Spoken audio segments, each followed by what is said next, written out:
Retail plus video tutorials में खुशामदीद। आज की इस वीडियो में हम जानेंगे कि रिटेल प्लस में सप्लायर पेमेंट्स को कैसे मैनेज किया जाता है। रिटेल प्लस में सप्लायर पेमेंट्स से मुराद है कि अगर आप अपने सप्लायर से उधार पर कोई परचेजिंग करते हैं तो बाद में जब भी आप उसको उधार की रकम वापस करेंगे तो उसकी एंट्री जो है वो सप्लायर पेमेंट में एंटर करेंगे। इससे पहले वीडियो में परचेज़ इनवाइस की जो वीडियो थी उसमें मैं बता चुका हूं कि हम जब इनवाइस एंटर कर रहे होते हैं तो उसमें कैश और क्रेडिट को हम कैसे हैंडल कर रहे होते हैं। कैश का मतलब जब अगर आपने वो जो इनवाइस है वो कैश किया है कि उसके आपने पैसे दिए हुए हैं तो वहाँ पे आप कैश जो है वो सिलेक्ट कर लेंगे। लेकिन अगर वो क्रेडिट पे उधार पे है तो आप वो क्रेडिट करके इनवाइस सेव कर देंगे, तब वो बैलेंस जो होगा, वो अमाउंट जो होगी वो आपके सप्लायर के बैलेंस में ऐड हो जाएगी कि आपने उसको इतने पैसे देने हैं। फिर जब वो पैसे देने लगेंगे आप तो उसकी एंट्री सप्लायर पेमेंट में होगी। तो अब चलते हैं सप्लायर पेमेंट के जो पेज है उस पर जाने का मैं आपको तरीका बताता हूँ। आपकी आसानी के लिए परचेज़ इनवाइस की वीडियो का लिंक जो है वो मैं इस वीडियो में जो है वो आपको ऊपर टॉप पे दे रहा हूँ। आप वो वीडियो देख के आप जो है कैश या क्रेडिट को जो है वो मैनेज कर सकेंगे। तो अब जो है सप्लायर पेमेंट के पेज पे जाने का मैं आपको तरीका बताता हूँ। जिन कस्टमर्स के पास हमारी लेटेस्ट रिलीज़ है तो उनके लिए तो एक आसान तरीका जो हमने मुतारिफ़ कराया है वो ये सप्लायर पेमेंट का जो क्विक मेन्यू में जो है सप्लायर पेमेंट का आइकन है, यहाँ से बहुत आसानी से वो इस फॉर्म पे जा सकते हैं। इसके साथ बाकी भी फॉर्म्स दिए गए हैं। सप्लायर पेमेंट का भी फॉर्म ये तीसरे नंबर पे ऐड किया गया है। तो बाकी जिनके पास जो हमारे पुराने कस्टमर्स हैं या जिनके पास पुरानी रिलीज़ चल रही हैं तो वो सप्लायर पेमेंट को जो है वो इस्तेमाल करने के लिए ट्रांजैक्शंस के जो ऊपर टॉप पे रो इस पे जाएंगे। उसके बाद ट्रांजैक्शंस के पेज पे जाने के बाद परचेज़ की ड्रॉप डाउन लिस्ट को क्लिक करेंगे। यहाँ पर आपको तीसरे नंबर पे सप्लायर पेमेंट नज़र आ रहा होगा, इस पर क्लिक करेंगे तो सप्लायर पेमेंट का फॉर्म जो है वो ओपन हो जाएगा। इस फॉर्म पे आने के बाद सबसे पहले आप डेट सेलेक्ट करेंगे कि जिस डेट को आपने पेमेंट किया है या जिस डेट को ये एंट्री बना रहे हैं। तो पेमेंट सेलेक्ट करने के बाद जो वाउचर नंबर है वो हमारा सिस्टम ऑटो पे जनरेट करता है। वो आपको एक तो यहाँ पे अलाउ भी नहीं है और वो आपको देने की ज़रूरत भी नहीं होती। डेट के बाद आपने यहाँ पे सप्लायर सेलेक्ट करना है। अगर तो आपके पास वो सप्लायर ऐड नहीं है तो आप यहाँ से भी ये प्लस का जो आइकन है यहाँ से सप्लायर ऐड कर सकते हैं।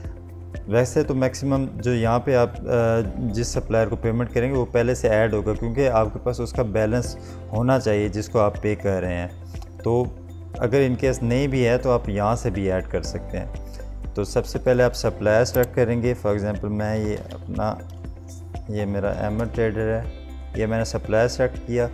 सप्लायर का जो आप टाइप करेंगे उसका नाम, तो उस नीचे उसकी लिस्ट आ जाएगी। उस नेम से जितने भी सप्लायर होंगे उनकी लिस्ट आ जाएगी। उस पर आप अपना जो सप्लायर जिसका आप एंट्री डालने लगें उसका जो है नाम सेलेक्ट करके एंटर कर देंगे, या आप माउस से भी ये जो कमांड है ये प्रोसेस कर सकते हैं। सप्लायर नेम के बाद जो है आप नीचे देख रहे होंगे कि उसका बैलेंस जो है वो शो हो जाएगा कि आपने उसको कितनी रकम देनी है।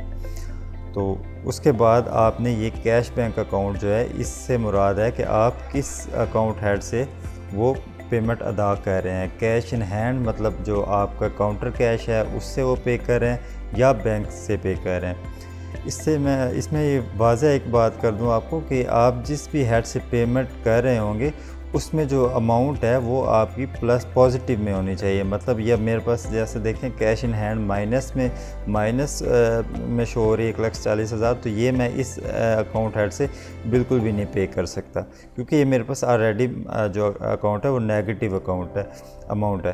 तो इसके लिए मुझे जो है अपना आपको जो है वो मेंटेन करना होगी, सेल्स और परचेज़ जो अपनी प्रॉपर मेंटेन करनी होगी, और ओपनिंग जो कैश है आपका वो लाजमी आपको डालना होगा।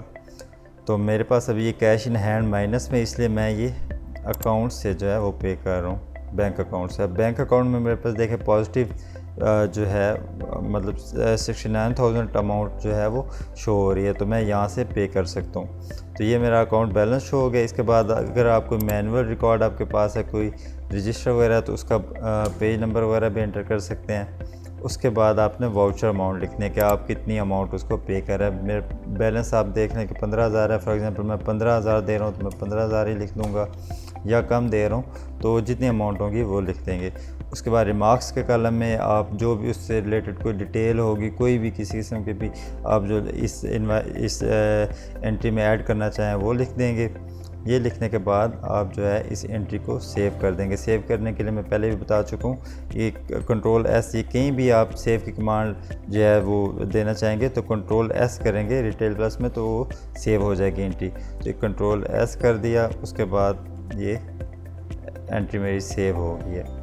अब इस एंट्री को जो है एडिट करने के लिए मैं इस पर डबल क्लिक करूँगा तो ये दोबारा मेरे पास ऊपर सारे कॉलम फिल हो गए हैं। यहाँ पे जो भी आपको चेंजिंग रिक्वायर्ड है वो आप करके दोबारा ये अपडेट के लिए Ctrl+U या अपडेट पे क्लिक कर देंगे तो आपका जो है वो अकाउंट दोबारा वो आपकी जो चेंजिंग थी वो हो जाएगी। अच्छा, इसके बाद जो है एक आप अगर कोई जो है किसी सप्लायर की डिटेल्स देखना चाह रहे हैं, मतलब पहले आपने कितना उसको अमाउंट पे किया है, किस डेट से किस डेट तक, तो ये आप यहाँ से डेट सेलेक्ट कर लेंगे, जिस डेट तक आपको रिकॉर्ड चाहिए। उसके बाद ये सर्च रिकॉर्ड करेंगे, ये नीचे आपको सारी डिटेल आ जाएगी किस किस वेंडर को आपने किस किस डेट में कितनी कितनी अमाउंट पे किया है। किसी सिंगल वेंडर की देखना चाह रहे हैं तो वो यहाँ से एक जो है सिंगल वेंडर उसका नाम सेलेक्ट करेंगे, उसके बाद सर्च करेंगे तो उसका जो है वो डिटेल आपको नीचे मिल जाएगी।